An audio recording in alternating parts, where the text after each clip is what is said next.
We've had a few frosts over the last 2 weeks, and as you can see from the garden, it has affected all the perennials. A lot of them, the foliage has died on them, and as the foliage starts dying on perennials, as long as it's not a woody perennial, we want to cut it to the ground. So, first thing I'm going to cut here is we have some sedum here that is past bloom and most of the foliage has dropped. I'm going to take my pruners and just cut it right down to the ground. You'll notice in this garden here is on our children's clubhouse. It actually has strawberries in it too. All these strawberries I'm going to leave. Yeah, I don't want to cut those down. They're going to produce berries next year. And then I'm going to move to the front of this garden. I have an Amsonia plant right here. This plant here, and as you can probably hear, it's pretty dry. It's been affected by the frost. I'm going to put it right down to the ground. And you'll notice there's a lot of leaves in my gardens. I can pull them out if I want, but I'm going to leave them there because it's like an extra protection of winter mulch. As long as it's clean leaves and it's not anything that's diseased. If it were diseased, I would definitely pull it out because we don't want that in our garden. And that's the Amsonia. And there's a little more here that I have to reach in and cut, but I want to move on to show you a few other things in the garden. Right here is a balloon flower, and as you can see, that's past too. I'm going to take that and just cut it right down.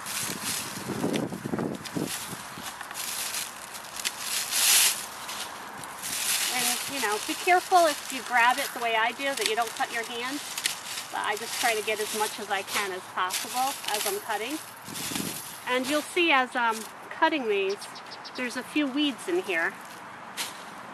Some grass.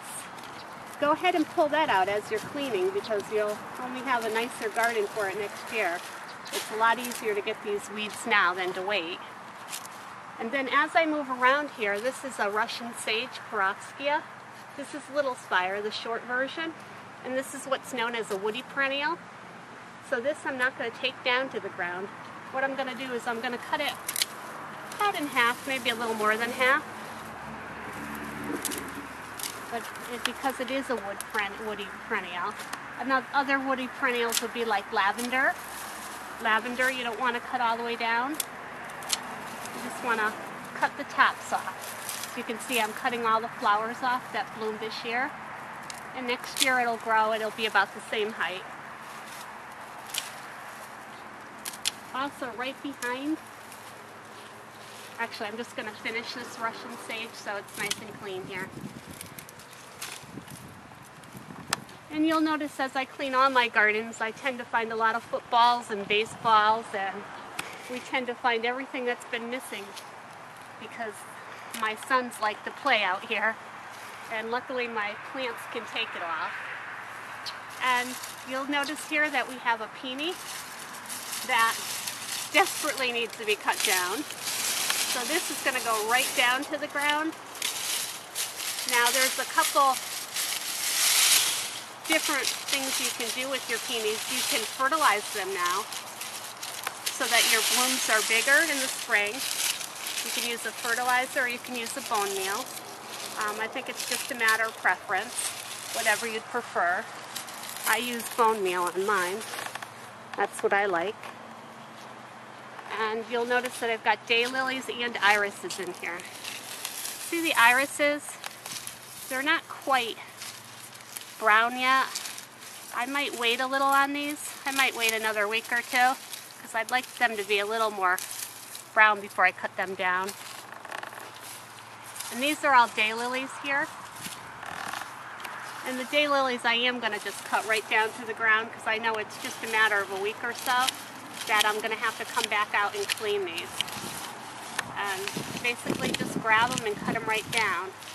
After I cut these down, because there are so many leaves, what I want to do with this plant here is I'm going to reach in and I really want to clean it out good. You see all these dead leaves in here? You really should clean all those out real good because you don't want to leave that debris in the garden. It wouldn't be good. I have some beautiful geraniums in this garden that I'm just going to leave.